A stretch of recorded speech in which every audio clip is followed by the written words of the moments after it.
할머니가 죽었다는 소식을 들은 날, 이지혁은 같은 날, 같은 병원에서 할머니가 안 죽었다는 말까지 듣게 됩니다.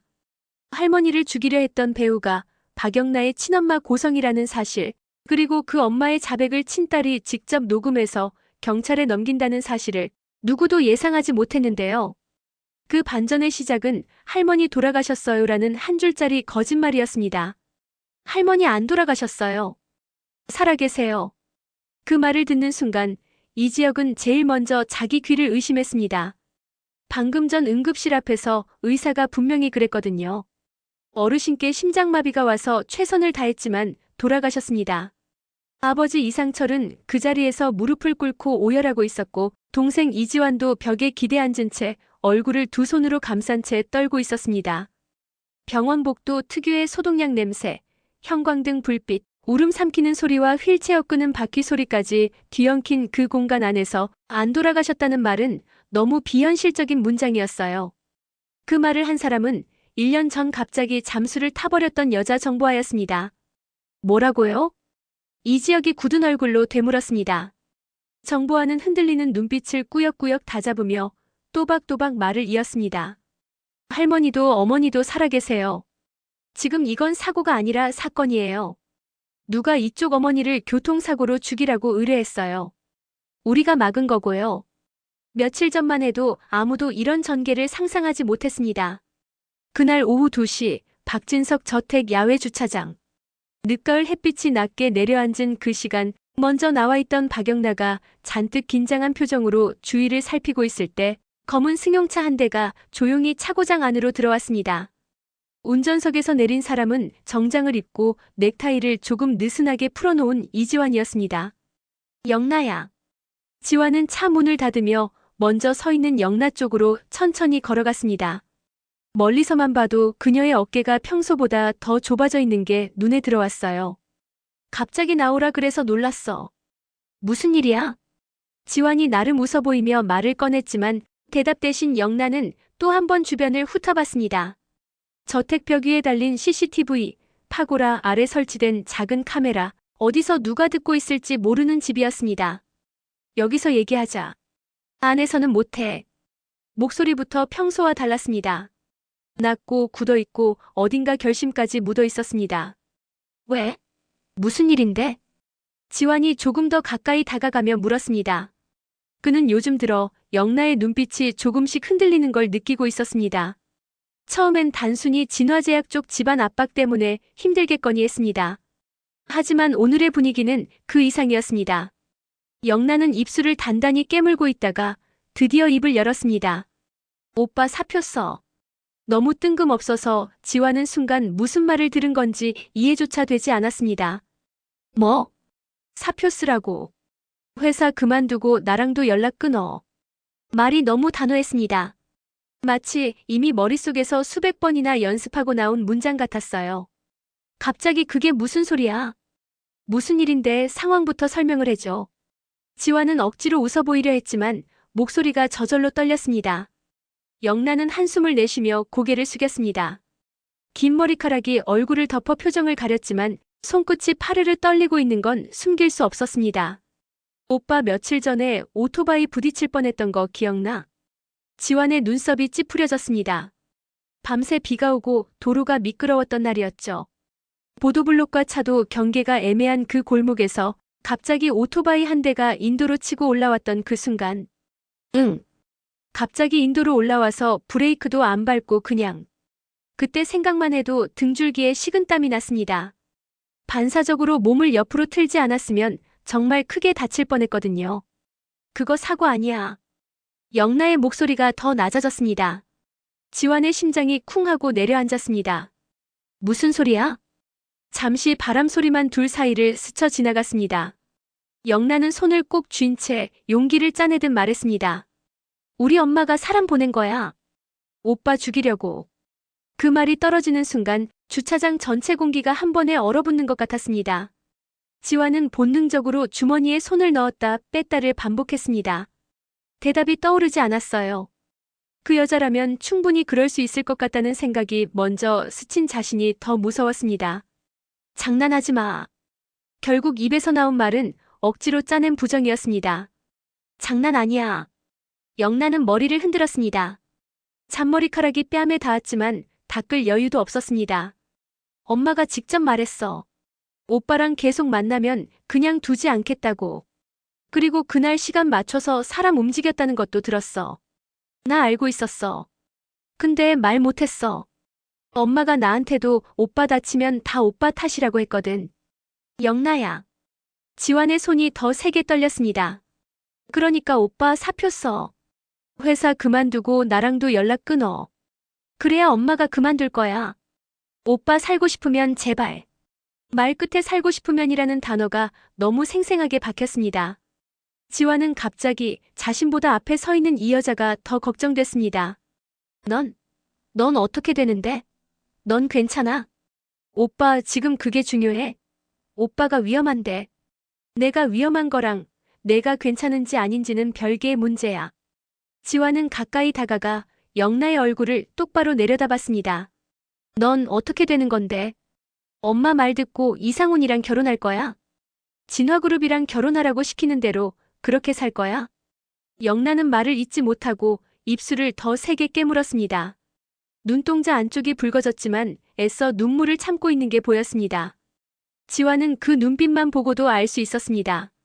아, 이 아이 벌써 마음속으로 어느 정도 결정을 했구나. 오빠. 영나가 겨우 부르려는 그 순간 지완이 갑자기 크게 소리쳤습니다. 안 돼. 그 한마디가 두 사람 사이 공기를 갈라버렸습니다. 오빠. 내가 사표 쓰라면 사표 쓸게. 회사 그만두라면 그만둘게. 근데 지완은 한 발 더 다가가 영나의 손을 잡았습니다. 손이 차갑게 식어 있었어요. 그날 내가 키스한 것, 그 실수해서 그래. 그 질문에 영나는 얼굴이 빤히 쳐다보며 물었다. 실수였어? 영나는 진심이었는데 실수라고 말하니 마음이 무너지는 것 같았다. 그렇지만 말로 이렇게 얘기했다. 다행이네, 실수했으니 사표 쓰면 되겠다. 오빠가 사표 쓰지 않으면 죽을 수도 있어. 그날 오토바이 사고도 엄마의 경고였어. 그러니 오빠가 아빠한테 그만둔다고 사표 제출해. 죽기 싫으면? 영나는 잘 가라 인사를 하며 뒤를 돌았다. 영나야, 너는 어때? 우리 계속 연락하자. 몰래라도. 영나는 매몰차게 내 뒤처리는 내가 알아서 한다고 하면서 다시 보지 말자고 돌아선다. 며칠 뒤 박진석 저택 2층 복도. 고성이는 와인 잔을 손에 든 채 천천히 복도를 걷고 있었습니다. 이미 오후 내내 주식 차트를 보며 긴장했던 탓인지 한 손에는 와인, 다른 손에는 다 마시지 않은 수면제가 쥐어져 있을 정도였습니다. 그러다가 문 하나 앞에서 걸음을 멈췄습니다. 문틈 사이로 새어나오는 작은 웃음소리. 그리고 어두운 방 안 핸드폰 화면 불빛. 뭐가 그렇게 좋아? 문 손잡이를 비틀어 열고 들어선 순간 박영란은 깜짝 놀라 핸드폰을 뒤로 숨겼습니다. 엄마. 손이 떨리고 있어서 화면이 반짝이다가 꺼졌다 켜졌다를 반복했습니다. 뭘 그렇게 급하게 숨겨? 아, 아무것도 아니에요. 그냥 웹툰 보고 있었어요. 웹툰? 성희는 코웃음을 쳤습니다. 웹툰 보면서 그렇게 웃어? 내가 언제부터 웹툰 보다가 얼굴이 그렇게 환해졌어? 한 발짝, 두 발짝. 천천히 다가간 뒤 거의 낚아채듯 손에서 핸드폰을 빼앗았습니다. 엄마 안 돼. 영란은 손을 뻗어 잡으려 했지만 이미 늦었습니다. 화면을 내려다본 순간 성희의 눈빛이 차갑게 굳어졌습니다. 카카오톡 대화창 상단에 떠있는 이름. 지완 오빠. 그리고 마지막으로 오간 대화. 오늘 장례식 힘들었지? 나중에 따로 얘기하자. 응. 오빠 얼굴 보고 싶어. 나도. 사랑해. 성희는 한 줄 한 줄 읽을 때마다 눈동자 안쪽에서 뭔가 검은 게 올라오는 걸 느꼈습니다. 걔 사표 썼다며. 입술을 비틀어 올리며 그녀가 물었습니다. 회사 그만뒀다며. 근데 계속 연락하고 있었네. 엄마 그게 아니라 그냥 뭐. 핸드폰이 쾅 하고 바닥으로 내던져졌습니다. 케이스 모서리가 살짝 깨지는 소리가 들렸지만 지금 그건 중요하지 않았습니다. 박영나. 부를 때마다 친근하게 부르던 이름이었는데 지금만큼은 완전히 다른 사람 이름처럼 들렸습니다. 내가 지금 뭘 하고 있는지 알아? 내가 진화그룹 이상훈이랑 결혼 안 하면 내 인생이 어떻게 되는지 아까도 설명했지? 내가 지금 엄마 뒤통수 치는 거야? 그건 엄마 생각이잖아요. 영란은 울컥하는 심장을 억지로 눌렀습니다. 난 이상훈 씨 안 좋아해요. 성희의 얼굴에서 사람 사는 감정이 싹 지워지는 게 보였습니다. 눈동자에서 온기가 사라지고 입가에는 미세한 웃음 비슷한 게 걸렸지만 그건 웃음이 아니었습니다. 좋아. 내 말을 안 들으면 나도 내 방법 쓰는 수밖에. 그 말은 협박이 아니라 선전포고였습니다. 문이 닫히고 나자 영란은 그대로 바닥에 주저앉았습니다. 누군가 자기 인생의 운전대를 빼앗아가는 소리가 귀에 들리는 것 같았습니다. 니들 둘 한 번에 보내버려야겠네. 그날 밤 고성희는 1층 거실 한가운데 서서 창밖을 보고 있었습니다. 도시 불빛이 유리창에 일렁이는 와중에도 그녀의 표정은 전혀 흐트러지지 않았습니다. 오토바이로 안 됐으니까. 작게 중얼거렸습니다. 더 확실한 방법이 필요해. 머릿속에서 하나의 그림이 점점 더 선명해지고 있었습니다. 이지환을 직접 치면 영나가 오히려 더 매달릴 수도 있었습니다. 엄마 때문에 사랑하는 사람을 잃었다고 생각하면 그 죽은 사람에게 평생 묶일지도 모른다는 계산이 스쳤습니다. 그래서 방향을 바꾸기로 했습니다. 그 남자의 어머니를 치는 건 어떨까? 영나야, 내 엄마가 그 집 사람을 죽였는데 어떻게 그 남자랑 계속 만나니? 그 한 줄만으로도 딸의 머리와 가슴을 동시에 묶어둘 수 있을 것 같았습니다. 죽이는 건 한 명이지만 끝나는 건 두 사람 관계지. 성희는 와인을 한 모금 들이켜고 입꼬리를 올렸습니다. 니들 둘 한 번에 끝내야겠네. 그리고 휴대폰을 집어들고 전화를 걸었습니다. 파인드 탐정사무소죠? 고성희예요. 일 하나 맡기려고요. 며칠 뒤 파인드 탐정사무소. 소장 홍 씨는 의뢰 내용이 적힌 파일을 읽다가 순간 고개를 들었습니다. 이지환 1994년생. 아버지 이상철, 어머니 김다정, 형 이지혁.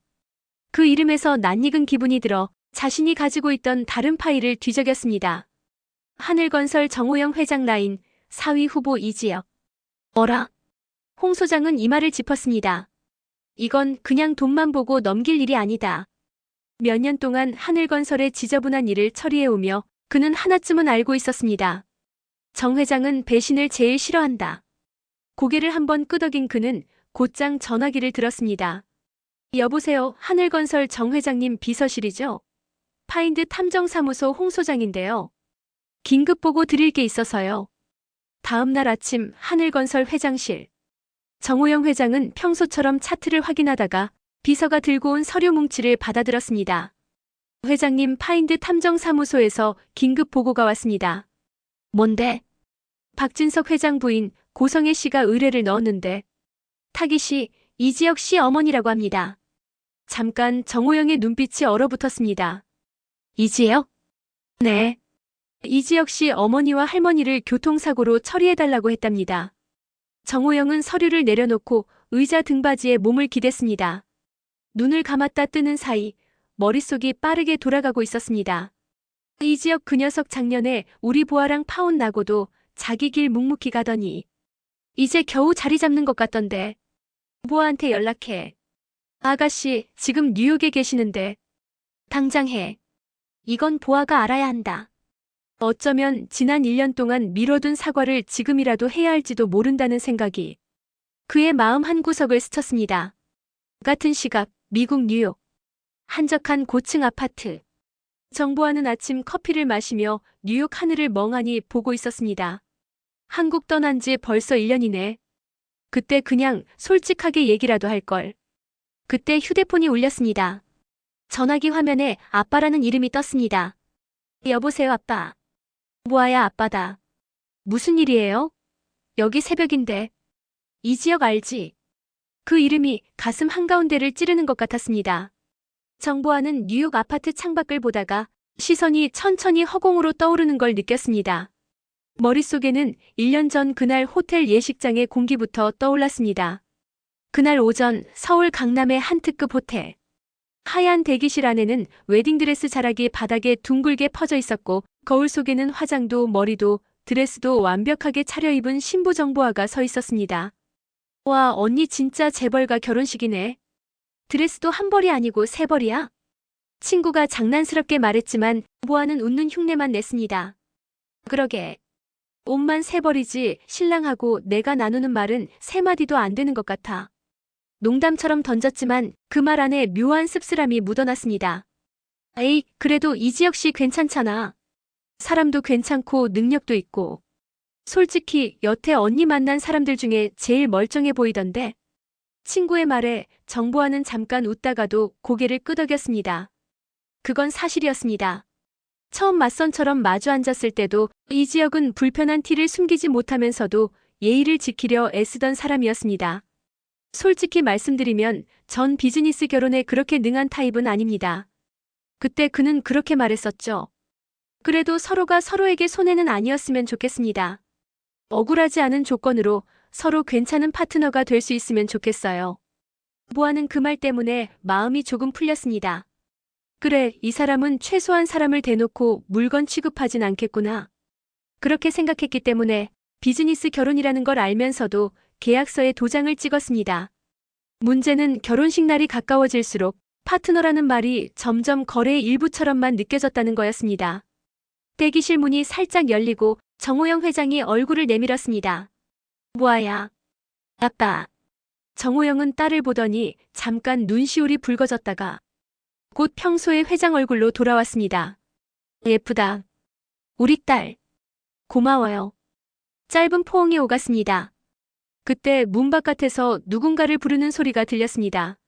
정 회장님, 박 회장님이 찾으십니다. 응, 금방 나갈게. 정호영이 나가려다 말고 딸을 한 번 더 돌아봤습니다. 긴장되냐? 솔직히 조금. 괜찮다. 지혁이 그 친구, 내가 보기엔 괜찮은 친구더라. 너도 그동안 지켜보면서 느끼지 않았냐? 너를 이용하려는 게 아니라 같이 뭔가 해보려는 사람이라는 거. 보아는 그 말에 애매하게 웃었습니다. 응. 알아요. 근데 아빠. 응. 이 결혼이 우리 집이랑 그 집, 서로 윈윈이라서 하는 거라는 거 잘 알아. 근데 나도 그 안에 사람이긴 한 거 맞죠? 정호영은 잠깐 말을 잃었습니다. 무슨 소리야? 그냥 재무제표나 지분율 맞추는 숫자 같은 건 아니냐고요. 오늘 여기서 도장 찍으면 그 다음부턴 그냥 하늘건설과 이지혁의 연결고리라는 이름으로만 불리는 건가 싶어서. 아버지는 그 말을 듣고도 쉽게 대답을 못했습니다. 결국 어깨를 한번 두드리고 농담처럼 말했습니다. 사람이 숫자면 어떠냐? 너는 언제든 숫자, 판도 뒤집어 버릴 수 있는 사람이야. 그리고 내가 싫다 그러면 지금이라도 나는 멈출 수 있다. 그 말은 분명 위로였습니다. 하지만 동시에 멈출 수 있다는 말과 실제로 멈출 생각이 있다는 건 다른 문제라는 걸 보아는 누구보다 잘 알고 있었습니다. 정호영이 나가고 나서 대기실에는 잠깐 고요가 찾아왔습니다. 문틈 사이로 복도 소리가 들렸습니다. 요즘은 사랑해서 결혼하는 사람이 어디 있습니까? 서로 윈윈이면 된 거죠. 그 말에 보아는 드레스 자락을 쥔 손에 힘이 들어갔습니다. 그래, 이 결혼은 원래 그런 거였지. 그 순간 문이 한 번 더 열렸습니다. 이번에는 이지혁이었습니다. 턱시도를 입고 평소보다 조금 더 긴장한 표정이었지만 눈빛은 또렷했습니다. 들어가도 돼요? 네. 신랑님. 보아가 일부러 장난스럽게 말했지만 목이 조금 메었습니다. 둘만 남자 잠깐 어색한 침묵이 흘렀습니다. 먼저 입을 연 건 이지혁이었습니다. 아까 복도에서 얘기하는 거 들었죠? 어떤 얘기요? 사랑해서 결혼하는 사람 요즘 어디 있냐는 얘기. 서로 윈윈이면 된다는 얘기. 보아는 피식 웃었습니다. 뭐 틀린 말도 아니죠. 그래도 그 말이 전부는 아니었으면 좋겠다는 생각은 해요. 이지혁은 잠깐 말을 고르다가 조금 더 솔직해지기로 마음먹은 듯 했습니다. 저한텐 오늘이 하늘건설이랑 거래일이기도 하지만 동시에 한 사람하고 내 인생을 같이 묶는 날이기도 하거든요. 보아는 그 말에 고개를 들었습니다. 그래서요? 그래서 지금이라도 말하고 싶었어요. 정보아 씨. 그가 처음으로 조금 더 개인적인 어투로 이름을 불렀습니다. 지금이라도 이 결혼 그만두고 싶으면 말해요. 저 혼자 욕먹는 건 꽤 익숙하니까. 예전에도 몇 번 해봤어요. 농담처럼 말했지만 눈빛은 진지했습니다. 근데 진짜로요? 네. 지금 문 열고 나가서 아버님들이랑 회장님들한테 말할 수 있어요. 저는 이 결혼 못합니다. 제가 싫습니다. 저 혼자 책임지겠습니다라고. 보아는 그 말을 듣고 오히려 더 숨이 막힐 것 같았습니다. 이 사람은 최소한 나를 사람으로 보고 있다. 근데 그래서 더 무섭다. 그럼 지혁 씨는요? 저요? 이 결혼 하고 싶어요? 아니면 회사 위에서, 아버지 위에서 그냥 해야 하니까 하는 거예요? 이지혁은 잠시 숨을 들이쉬었다가 조심스럽게 솔직해졌습니다. 반반이에요. 회사와 가족을 위해서도 해야 하는 게 맞고 정보와 씨가 싫지 않아서 하는 것도 맞고요. 싫지는 않다. 좋아할지 말지는 결혼하고 나서 같이 겪어보면서 정하고 싶어요. 억지로 좋아한다고 말하는 것보다 그게 서로한테 더 정직하지 않을까요? 그 말은 너무 정직해서 오히려 가슴을 후벼 팠습니다. 보아는 거울 속에 자신을 봤습니다. 완벽한 화장, 완벽한 드레스, 완벽한 배경. 하지만 거울 속 눈동자는 전혀 완벽하지 않았습니다. 나 이렇게 불안한 눈으로 시작해도 되는 걸까? 지금 밖에서 다들 준비하고 있어요. 이지혁이 말을 이었습니다. 기자들도 오고 회사 관련 사람들도 오고. 우리 결혼이 회사의 새 출발이라고 기사도 나겠죠. 그렇겠죠. 그래도 마지막 선택만큼은 정보아 씨가 했으면 좋겠어요. 저도 아니고 회장님도 아니라 보아 씨가 최종 선택했으면 해요. 보아는 그 말을 끝까지 듣고 나서도 한동안 아무 말도 하지 못했습니다. 문 밖에서는 사회자가 리허설하는 목소리가 들렸습니다. 잠시 후 신랑 신부 입장. 친구가 조심스럽게 물었습니다. 언니 괜찮아? 울면 안 되는데 메이크업 다 번진다. 나 잠깐만. 보아는 자리에서 일어나 대기실 안쪽 작은 화장실로 들어갔습니다. 문을 닫고 잠가놓고 세면대에 두 손을 짚었습니다. 심장이 너무 빨리 뛰어서 손으로 가슴을 눌러도 진정이 되지 않았습니다. 지금 예식장에 들어가면 난 평생 하늘건설 그룹의 연결고리로 불리겠지. 지혁 씨는 나를 사람으로 보려고 애쓰는 사람이다. 근데 난 내 자신을 사람으로 보지 못하고 있다. 거울 속에 두려움과 죄책감과 기대가 뒤섞인 얼굴이 서 있었습니다. 미쳤다 진짜. 작게 중얼거렸습니다. 그리고 너무 잘 알고 있는 사실 하나가 떠올랐습니다. 이 결혼식에서 도망치면 욕은 대부분 그 사람이 먹을 거라는 거. 신부 정보아가 도망갔다라는 기사보다 정 회장 사위 될 사람 결혼식장에서 버림받다라는 기사가 사람들 입에 더 오래 오르내리게 뻔했습니다. 그래서 더 도망치고 싶었습니다. 빚이 될 걸 알면서도. 보아는 손가락에서 반지를 망설이다가 결국은 뺐습니다. 드레스 자락을 한 번 두 손으로 움켜쥐고 눈을 감았다 뜨고 심호흡을 한 번, 두 번 했습니다. 그리고 화장실 문을 열고 결국은 나오지 않았습니다. 대신 작은 창문을 열었습니다. 호텔 뒤편으로 이어지는 비상계단 쪽 창이었습니다. 하이힐을 벗어 한 손에 들고 드레스 자락을 꾹 쥔 채 그녀는 거기로 몸을 밀어 넣었습니다. 정보아 씨. 대기실 밖에서 이지혁의 목소리가 들려왔지만 그녀는 돌아보지 않았습니다. 미안해요. 그 말만 속으로 수십 번 되뇌었습니다. 나중에 남겨진 건 대기실 화장대 위에 놓인 작은 메모 한 장이었습니다. 제일 먼저 사과해야 할 사람은 나 자신인 것 같아요. 그래서 도망갑니다. 미안합니다. 그리고 그 메모를 본 사람이 예식장 복도 한가운데서 어떤 표정을 지었는지 보아는 본 적이 없었습니다. 그래서 더 지금 이 전화가 버겁게 느껴졌습니다. 네. 왜요? 그 사람, 이지혁의 어머니가 위험하다. 단 한 문장이었지만 그 말 속에 담긴 분위기는 너무 익숙했습니다. 누군가 완전히 잘못된 방향으로 움직이고 있다는 냄새. 누가 시킨 거예요? 박진석 회장 부인 고성이라는 여자야. 그 여자가 교통사고로 처리하라는 의뢰를 넣었단다. 정보아는 잠시 말을 잃었습니다. 그녀는 1년 전 비즈니스 결혼을 앞두고 자신이 먼저 흔들렸다는 죄책감 때문에 모든 걸 끊고 도망치듯 뉴욕으로 온 사람이었습니다. 그 사람은 얼마나 망신당했을까? 얼마나 욕을 먹었을까? 그래서 아빠는 어떻게 했어요? 일단 탐정사무소에는 보류하라고 했다. 그런데 그 여자가 다른 데 의뢰하면 우리 모르는 사이에 사고 기사가 떠 있을 수도 있다. 정보아는 조용히 눈을 감았다가 떴습니다. 제가 갈게요. 뭐라고? 한국으로 갈게요. 바로. 아빠 이번에는 제가 도와야 할 것 같아요. 그녀는 그렇게 생각했습니다. 그리고 솔직히 말하면 여전히 그 이름만 들으면 가슴 한켠이 묘하게 저릿해지는 자신을 더 이상 모르는 척할 수 없었습니다. SUV와 경호 승합차. 며칠 뒤 저녁. 조용한 골목에 있는 작은 한식당 앞. 조옥래와 김다정은 오랜만에 둘만의 식사를 마치고 나와 있었습니다. 어머니, 음식 입에 맞으셨어요? 그럼. 오랜만에 며느리랑 둘이 밥 먹으니까 더 맛있더라. 옥래가 웃으면서 허리를 두드렸습니다. 이 나이에 이렇게 잘 챙겨주는 며느리 있는 것도 복이지, 뭐. 김다정은 그 말에 살짝 웃다가도 속으로는 요즘 들어 일하기 시작했다는 미안함이 스쳐 지나갔습니다. 그래도 나도 내 노후는 내 힘으로 책임지고 싶지. 김다정이 택시를 잡으려고 손을 들었습니다. 마침 한 대가 천천히 다가와 멈췄습니다. 조금 떨어진 거리, 검은 SUV 안.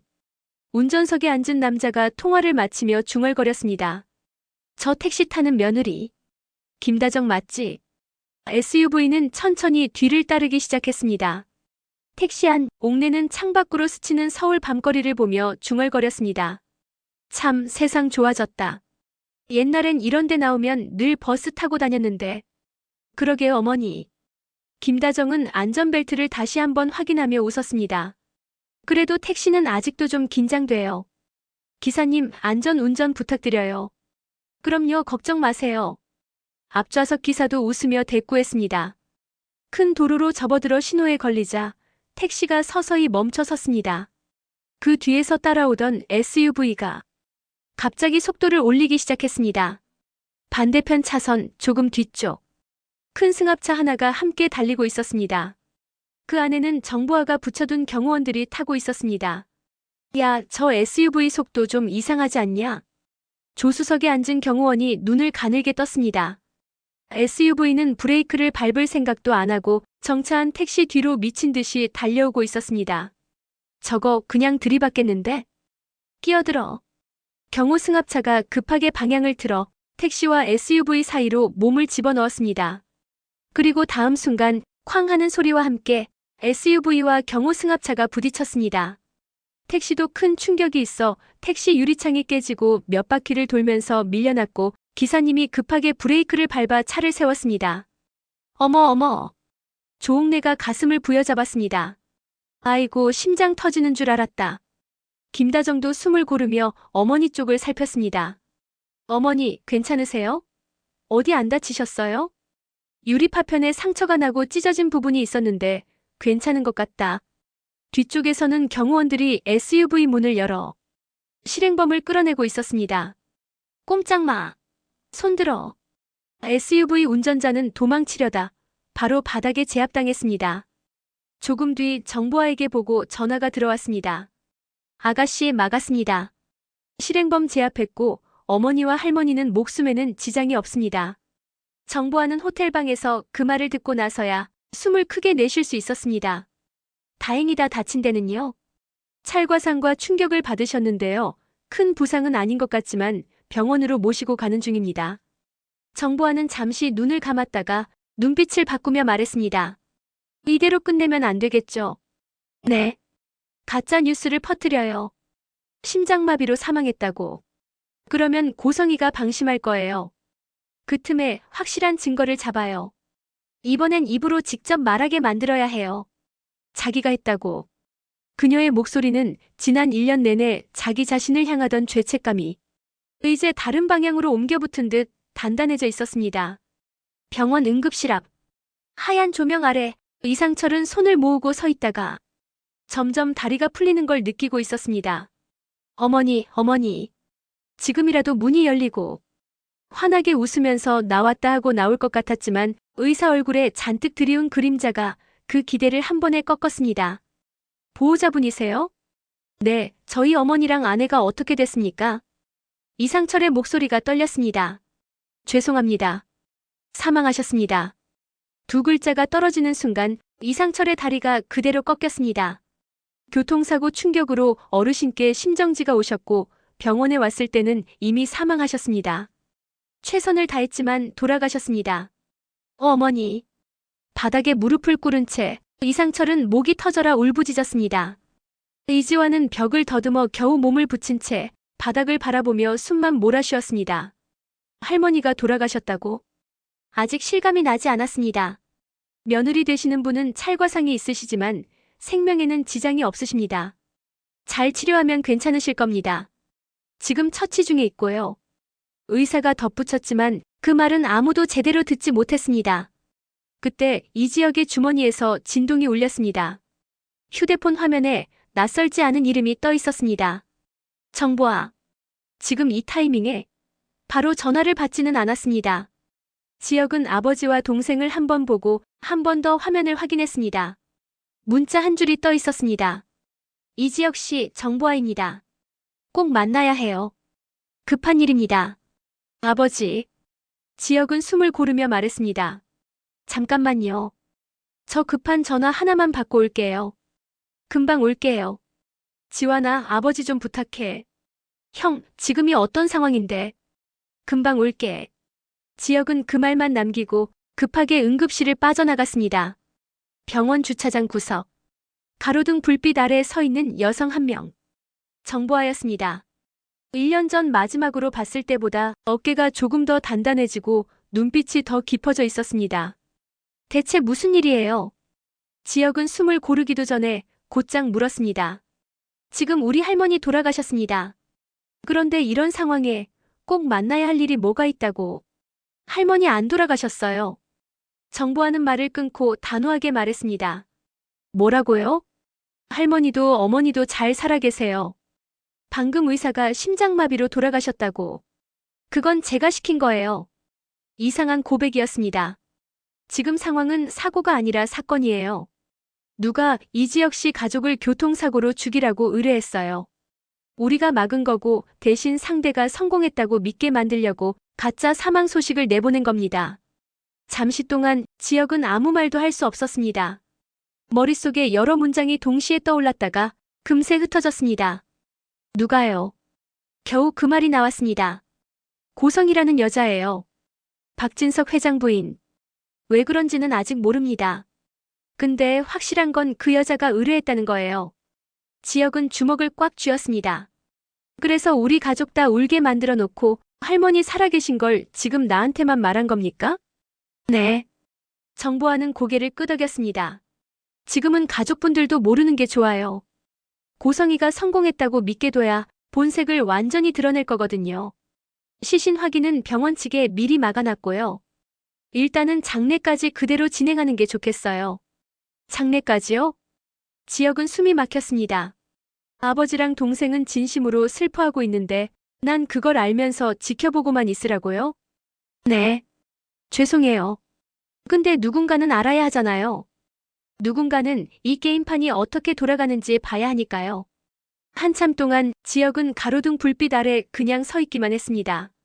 눈을 감으면 울부짖던 아버지 얼굴이 떠오르고 다리를 떨고 있던 동생 모습이 떠오르고 그리고 그 뒤에 서 있는 누군가의 비뚤어진 미소가 겹쳐 보였습니다. 알겠습니다. 결국 그가 내린 결론은 그 한마디였습니다.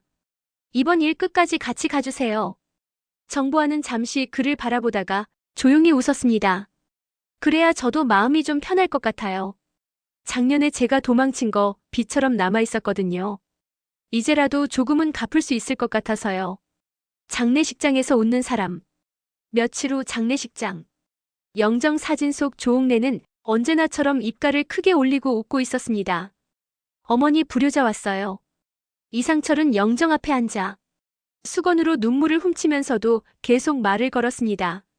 젊을 때부터 고생만 하시다가 이렇게 가시면 어떡해요. 옆에서 이지화는 향을 다시 한번 피우면서 속으로만 중얼거렸습니다. 할머니 진짜 죄송해요. 나 더 잘할게요. 그 뒤쪽에서 상주띠를 두른 이지혁은 슬퍼하는 연기를 해야 했습니다. 아니, 사실 연기라고 부르기도 애매했습니다. 할머니를 잃을 뻔했다는 공포와 분노가 워낙 컸기 때문에 실제로 눈물이 나기도 했거든요. 다만 그 눈물이 죽음 때문이 아니라 죽이려 했던 사람 때문이라는 점만 달랐을 뿐입니다. 조금만 더 죄송합니다, 할머니. 조금만 더 이 거짓말 견뎌주세요. 그는 그렇게 속으로 빌었습니다. 같은 시각 박진석 저택. 고성이는 소파에 다리를 꼬고 앉아 넓은 거실 창밖을 바라보고 있었습니다. 전화기가 울리자 입가에 자연스러운 미소가 올랐습니다. 네, 말씀하세요. 사모님, 처리 완료했습니다. 전화를 건 사람은 실행범과 연결된 쪽이었습니다. 확실해요? 네. 교통사고로 깔끔하게 처리됐고 현장에서 어르신께 심장마비가 와서 사망하셨습니다. 기사도 자연스럽게 정리될 겁니다. 수고했어요. 전화를 끊고 성인은 와인 잔을 들어 올렸습니다. 됐네. 한 모금을 마시고 심지어 약간의 후련함까지 느꼈습니다. 장례를 치르고 돌아온 날 저녁. 박영나가 무거운 발걸음으로 집에 들어섰습니다. 그녀는 며칠 동안 제대로 잠을 못 자서 얼굴이 창백해져 있었지만 눈빛만은 이상하게 결심이 서 있었습니다. 거실 소파에는 고성이가 앉아 있었습니다. 다녀왔어? 영나는 대답 대신 고개만 끄덕였습니다. 장례식은 잘 치렀고? 그 집 참 격 떨어지지 않니? 영나, 너도 그쪽 할머니 초상 나는 꼴 제대로 봤지? 영나의 발걸음이 그 자리에서 멈췄습니다. 뭐라고요? 사람이 왜 이렇게 가는지 참. 그래도 잘 됐네. 영나, 너도 다음 꼴 보고 싶으면 계속 연락해봐라. 그럼 다음엔 그놈 어머니 차례니까. 마지막 문장을 들은 순간 영나의 손끝에 힘이 들어갔습니다. 엄마, 혹시 그 할머니 엄마가 한 거예요? 성인은 대답 대신 입꼬리를 천천히 올리며 그녀를 바라봤습니다. 엄마가 죽인 거예요? 영나의 목소리가 떨렸습니다. 이제야 말귀를 알아먹네. 그 짧은 대답이 어떤 자백보다 확실했습니다. 영나는 뒷걸음질을 치며 벽에 등을 부딪혔습니다. 엄마, 그 집 할머니를 죽여놓고 그런 말이 나와요? 그리고 저보고 마음에도 없는 이상훈 씨랑 결혼하라고요? 영나야. 성인은 천천히 다가오며 말했습니다. 넌 이 엄마가 그 집 사람을 죽였는데 그 자식이랑 계속 만날 배포 있어? 너가 그렇게 배짱이 좋아? 영나는 아무 말도 할 수 없었습니다. 말을 하는 순간 머릿속에서 무언가가 부서질 것 같아서 입을 다문 채 눈물만 흘렸습니다. 없지. 성희가 대신 대답했습니다. 그러니까 조용히 진화그룹이랑 결혼해. 이상훈이랑 약혼식 잡자. 알았지? 영나의 눈에 눈물이 터져 나왔지만 성희는 딸의 어깨를 가볍게 두드리며 말했습니다. 우리 영나 착하지? 엄마 말 잘 들을 거지? 문이 닫히고 나서야 영나는 숨을 크게 쉬었습니다. 심장이 너무 빨리 뛰어서 손을 가슴에 올려야 할 정도였습니다. 잠시 후 그녀는 천천히 주머니 안에서 꺼낸 건 평소 자잘한 음성 메모를 기록하던 핸드폰 녹음 앱. 손가락이 떨렸지만 녹음 버튼을 눌렀습니다. 다 녹음했어. 며칠 전 지환 오빠와 같이 온 형인 이지혁 대표가 해준 말을 생각했습니다.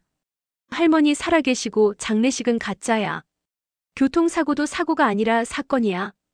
그 말을 들었을 때부터 영나는 알고 있었습니다. 엄마가 분명히 성공했다고 자랑할 거야. 그때 녹음하자. 다시 방금 녹음된 파일을 재생했습니다. 엄마가 죽인 거예요? 이제야 말귀를 알아먹네. 넌 이 엄마가 그 집 사람을 죽였는데 그 자식이랑 계속 만날 배포라도 있어? 소리가 또렷했습니다. 영나는 핸드폰을 꽉 쥐고 작게 중얼거렸습니다. 미안해, 엄마. 근데 이건 못 넘어가. 다음 날 조용한 카페 한 구석. 커피 향이 진하게 퍼진 그 자리에서 이지환과 박영나가 마주 앉아 있었습니다. 여기 있어. 영나는 핸드폰을 건넸습니다. 녹음한 거. 엄마가 자기 입으로 한 말. 지환은 이어폰 한쪽을 귀에 꽂고 파일을 재생했습니다. 짧은 대화였지만 숨소리, 웃음, 비아냥, 그 모든 것이 너무 선명했습니다. 파일이 끝났을 때 그의 손에는 핸드폰이 아니라 커다란 돌멩이가 쥐어져 있는 것 같았습니다.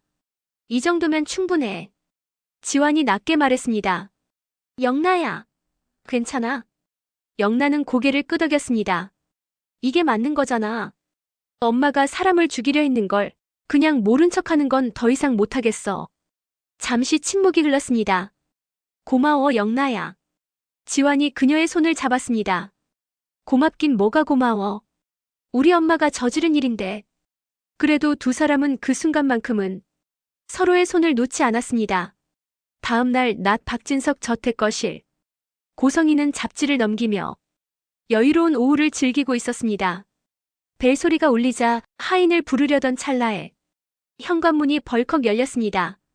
정장을 입은 형사 몇 명이 들어왔습니다. 고성의 씨 맞으시죠? 성인은 천천히 일어나며 얌전한 미소를 지었습니다. 네, 그런데요? 무슨 일이세요?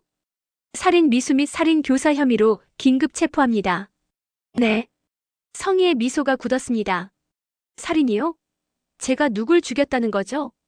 피해자 조옥래 씨, 김다정 씨에 대한 살인 미수입니다.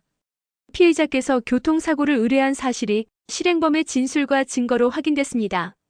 그때 2층에서 발소리가 들리더니 박진석이 내려왔습니다. 무슨 소란이야? 여보, 이게 다 뭐야? 형사가 간단히 상황을 설명하자 박진석의 얼굴이 하얗게 질렸습니다. 당신이 사람을 죽이려고 했다고. 여보, 오해야. 내가 다 설명할게. 그냥 실수였어. 잠깐 감정이 앞서서. 대체 무슨 짓을 한 거야? 진석의 고함이 거실을 울렸습니다. 형사가 수갑을 채우자 성희가 버둥거렸습니다. 이거 나요. 난 아무 짓도 안 했어요. 피해자에게는 묵비권이 있으며 진술을 거부할 수 있고 변호인의 조력을 받을 권리가 있습니다. 형사가 차분하게 권리를 고지했습니다. 현관 밖으로 끌려 나오는 순간 성희는 본능적으로 2층을 올려다봤습니다. 창문 너머 박영나가 서 있었습니다. 두 사람의 눈이 마주쳤습니다. 영나, 내 짓이지. 내가 녹음한 거지. 영나는 아무 대답도 하지 않았습니다. 눈물은 흐르고 있었지만 눈빛만큼은 흔들리지 않고 있었습니다. 박영나, 내가 어떻게 엄마를 팔아? 성희가 악을 쓰며 소리쳤지만 경찰차 문이 닫히면서 그 소리는 끊겼습니다. 차가 멀어질수록 영나는 창문에서 내려와 그 자리에 털썩 주저앉았습니다. 미안해, 엄마. 어깨를 들썩이며 그녀는 마지막으로 중얼거렸습니다. 그래도 이게 맞는 거잖아. 난 안 죽었어. 병원 특실. 하얀 침대 위에 누워있는 조옥래와 옆 침대에 누워 링거를 맞는 김다정. 문이 열리자 이상철, 이지혁, 이지환이 한꺼번에 들어왔습니다. 어머니. 이상철이 가장 먼저 달려갔습니다. 어머니, 정말. 옥래는 웃으며 손을 내밀었습니다. 아이고, 울기는. 나 안 죽었어. 그 한마디에 방 안 공기가 한 번에 풀렸습니다. 정말 다행이에요. 김다정도 남편과 시어머니를 번갈아 보며 고개를 숙였습니다. 지여가 고생 많았지. 어머니, 할머니. 진짜 다행이에요. 이지혁은 눈가를 훔치며 웃었습니다. 옆에서 이지환이 형 옆에 서서 말했습니다. 형, 영나가 용기 내서 결국 녹음해줬어. 알아. 지혁은 고개를 끄덕였습니다. 영나 씨 덕분이지. 너도 잘했다. 병실 복도 창가 쪽. 정보아는 혼자 서서 유리창 밖으로 쏟아지는 햇빛을 바라보고 있었습니다. 그때 뒤에서 발소리가 들렸습니다. 정보아 씨. 돌아보니 이지혁이 서 있었습니다. 가족분들 만나셨어요? 네. 덕분에요. 정말 고맙습니다. 보아는 살짝 웃었습니다. 빚 갚은 거예요. 이제 우리 비긴 걸로 해요. 잠시 어색한 침묵이 흘렀습니다. 저 이제 미국 돌아가요. 할 일 다 했으니까요. 그래요. 보아는 손을 내밀었습니다. 잘 지내요, 이지혁 씨. 지혁은 그 손을 잡으며 짧게 대답했습니다. 고마웠어요. 진심으로. 그녀가 돌아서 걸어가는 뒷모습을 지혁은 한동안 바라보고 있었습니다. 창밖으로 들어오는 햇빛은 따뜻했지만 그는 알고 있었습니다. 이게 진짜 끝이 아니라는 걸. 고성희의 악행 중 겨우 한 조각만 드러났을 뿐이니까요. 은우의 친어머니로서 숨기고 있는 죄, 우진에게 저질렀던 일들, 그리고 여전히 박진석 그룹을 향해 꿈꾸고 있을지도 모를 야망까지. 지혁은 창밖을 바라보다가 작게 중얼거렸습니다. 그 여자의 진짜 악행은 이제부터 드러나는 거야. 그리고 다시 병실 안으로 들어갔습니다. 웃는 가족들 사이로 걸어 들어가면서도 어딘가 마음 한켠에서는 다음 폭풍을 대비하고 있었습니다. 고성희의 악행은 여기서 끝나는 것일까요? 다음 회차가 기대됩니다. 알림 설정해 두시면 가장 빠르게 다음 예상 줄거리를 만나보실 수 있습니다. 여러분의 예측도 댓글로 남겨주세요. 구독과 좋아요는 영상 제작에 큰 힘이 됩니다. 감사합니다.